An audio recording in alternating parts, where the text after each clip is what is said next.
Жумуштан келсем аялым монтип идиш жооптур, байкушум ая. Келчи кой. Буурду ортосуң го чиркен. Ушинтсең кантип анан сүйбөйсүң.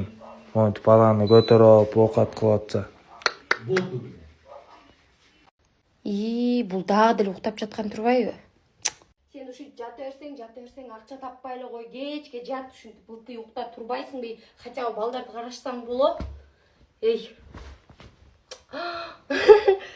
Жата бер, чачаган турбайсыңбы? Өзүм эле жыйнайм, өзүм эле багам. Сен эс алып күшүп калбай,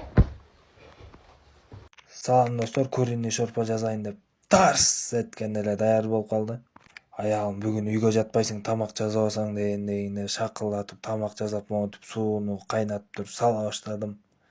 Пиязды даң туурап туруп эле тамакка салдым, шарт этти эле. Аялыман коркпойм деле, негизи подкаблучник эмесмин, бирок айла жок сабаганда коркот экенсиң. Өткөндө шашлык жасасам тузу жок экен дейтин, туз салып атам, көрүп атасыңар да. Монтип тарс деп картошка туурап тамакка салып атам. Аялым болсо башка бир чагып коет, деп эле айла жок 100 ай кош дейт, 100 айды шакылдап туурап коштум. Эл сүйөрдү алып келип туруп сындырып туруп монтип жайганда мощный болочту да. Жумуртка кош дейт, жумуртканы тарс жарып туруп коштум да. Жумуртканы тарс коштум дагы. Аялыма Жан, не тамак кылып атасың? шорпо жасап атам жан. Бул манты эле түйбөйтпү? Манты түйбөйм мен, шорпо жасайм.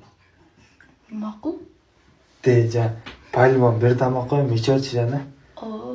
Көрдүң, тамакты да өзүм чечип жасайм. Тур бар жата бер. Түшүк салып койдуң беле?